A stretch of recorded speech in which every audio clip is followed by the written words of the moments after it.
Filosofia e sociologia são duas matérias que têm sido alvo, dos estudantes que desejam, construir uma redação boa tanto para o Enem quanto para outros exames, para qualquer outro exame que tenha a redação. Para ficar por dentro da dica de hoje, curta, se inscreva, compartilhe, assista a vinheta e anote aí essa dica que eu tenho certeza que vai te auxiliar se o tema for esse.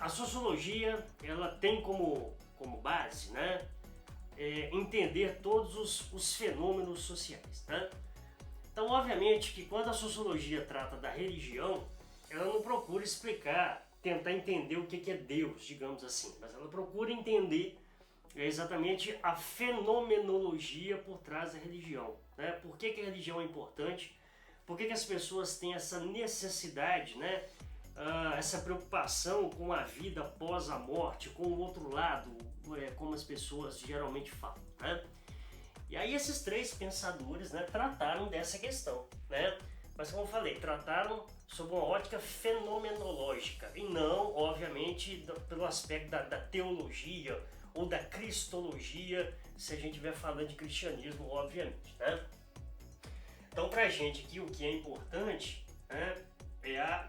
fenomenologia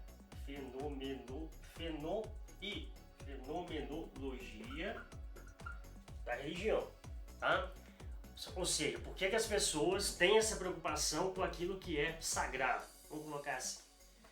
Então a gente tem aqui os três grandes clássicos, da sociologia, Durkheim, que é um dos fundadores, um dos articuladores do que viria a ser chamado de sociologia, A gente tem o Max Weber, que é um camarada assim, que vai dar uma interpretação muito interessante, do cristianismo, do catolicismo, do protestantismo e a associação disso, com a fundamentação, com a consolidação do sistema capitalista, E obviamente o Marx, que é o camarada que vai analisar e vai criticar tudo, Quando você fala em Durkheim, a primeira coisa que a gente tem que entender é o que é coesão social, Então imagina a sociedade como uma corrente, onde vários indivíduos estão devidamente unidos, E obviamente que essa união ela é reforçada por laços simbólicos, laços solidários, laços de cooperação. E a religião entra nesse aspecto.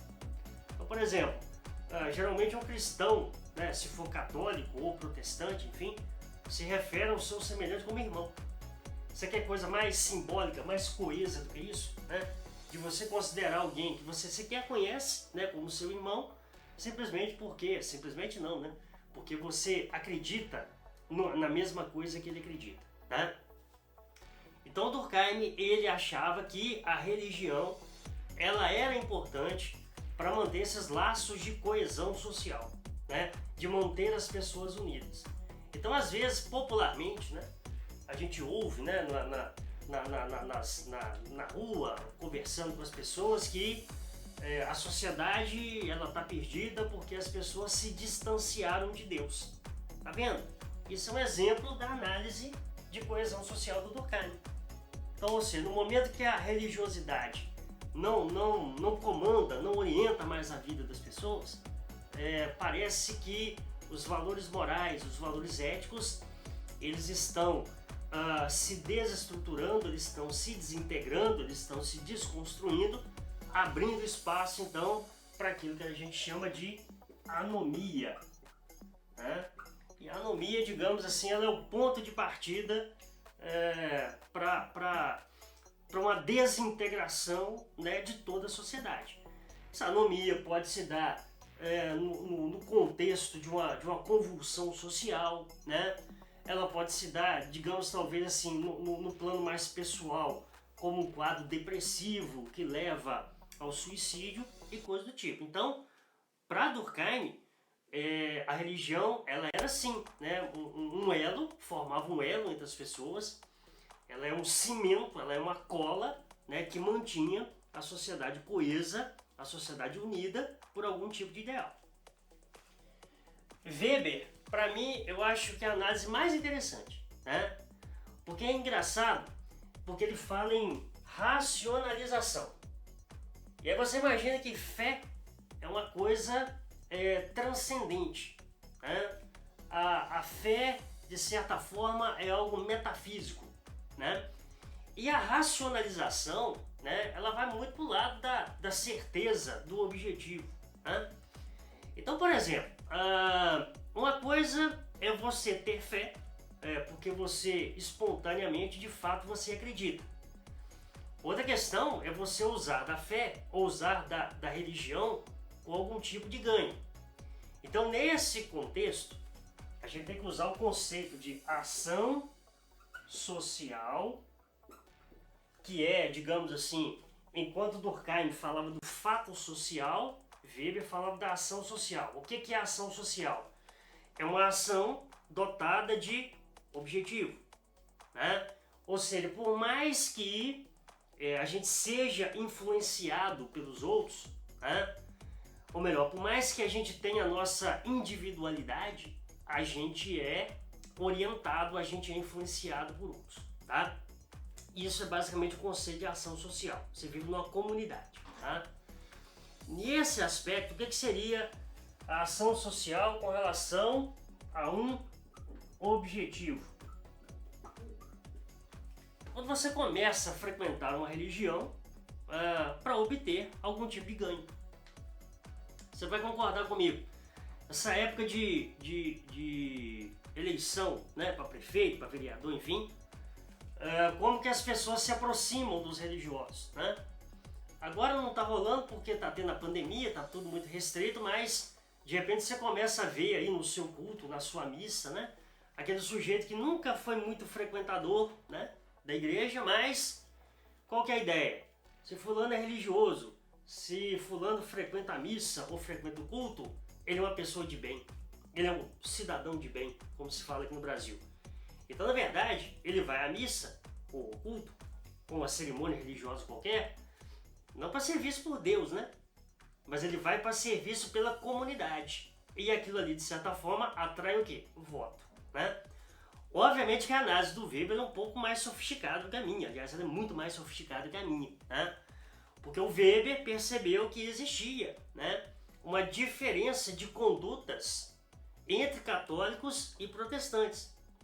Os católicos pensavam mais num ascetismo para ir para o céu.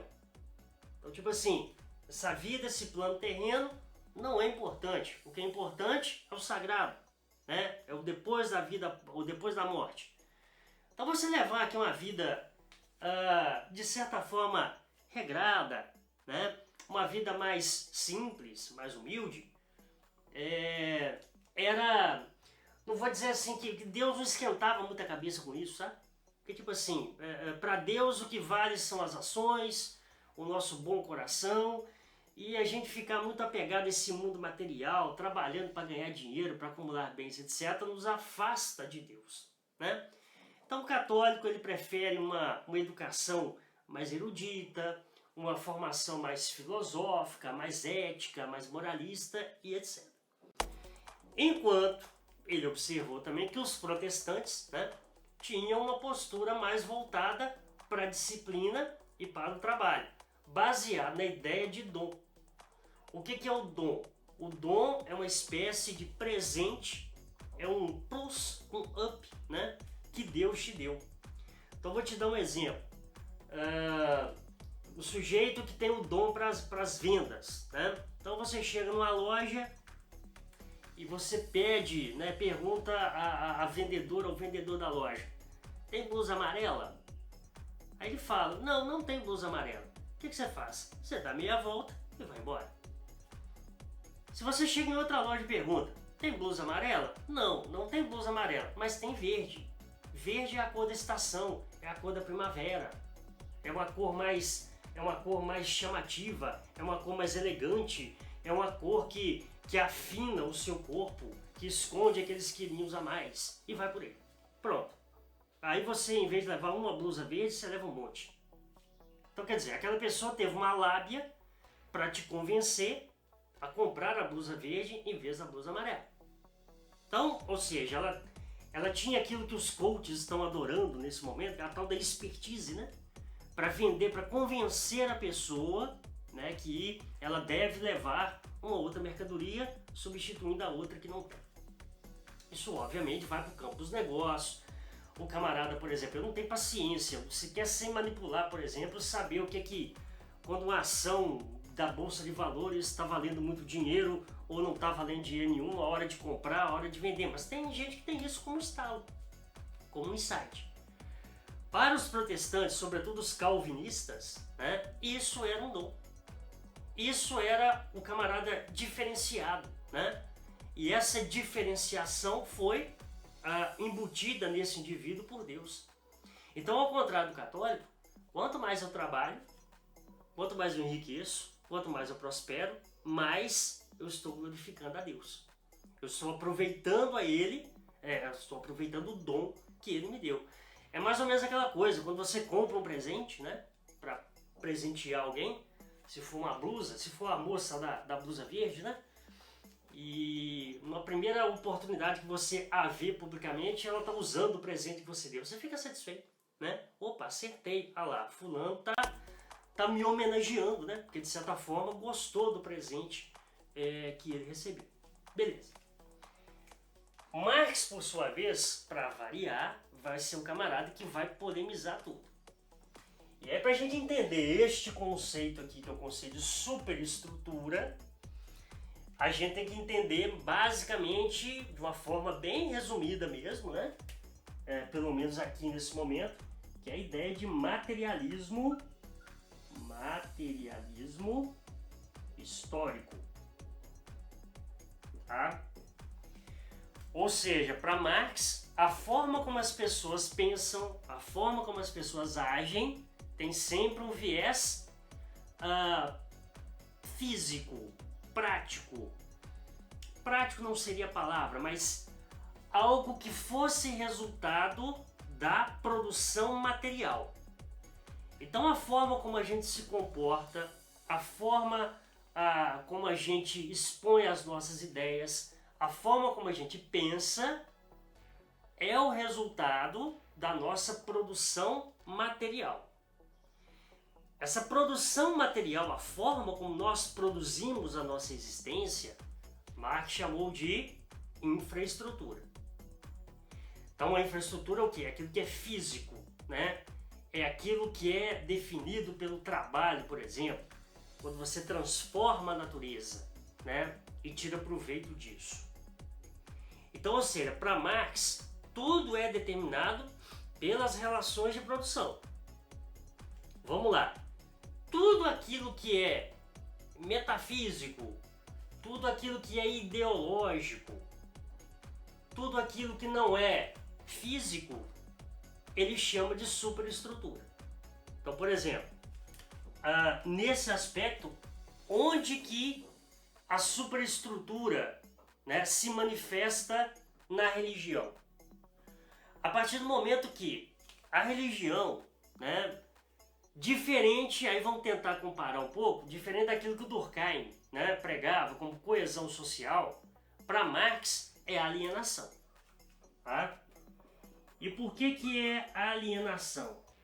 Se você pegar o cristianismo, por exemplo, talvez assim, uma postura que todo cristão tem, né, é uma postura de resignação. E o que é resignação? Faça o exemplo de Cristo. Se alguém lhe bate numa face, ofereça outra. Esquece. Deus está vendo. Deus fará justiça. Os humilhados serão exaltados. Coisa do tipo. Então, na verdade, a justiça contra as injustiças daqui deste mundo, desse plano, não são resolvidas aqui. São resolvidas no outro plano. No plano vida eterna.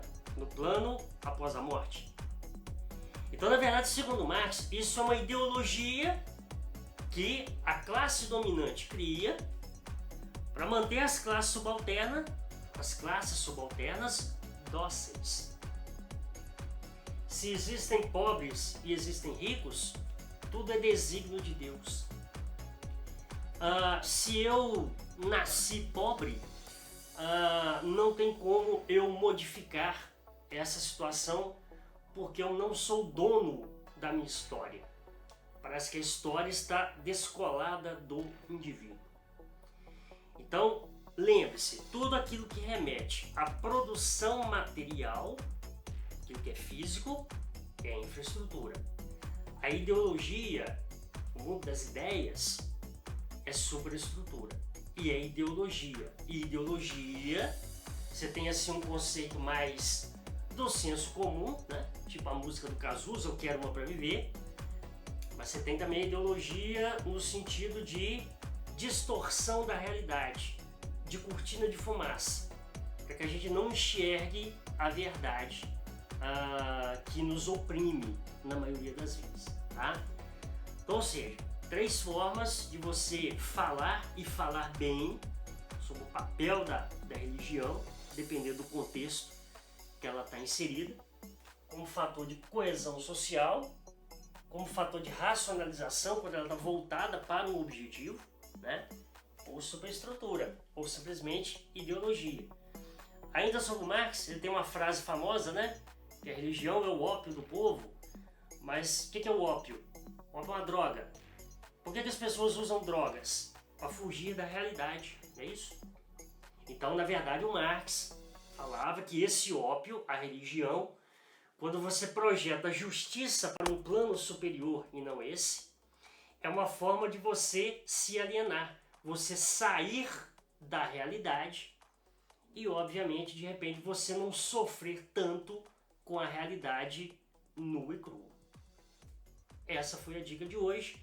No vídeo anterior, que está aqui embaixo, eu falei sobre liberdade, como você pode abordar o tema liberdade, né, na redação, utilizando o mesmo Marx, utilizando o Thomas Hobbes e usando eu esqueci qual foi o outro, mas está aqui embaixo. Abraço.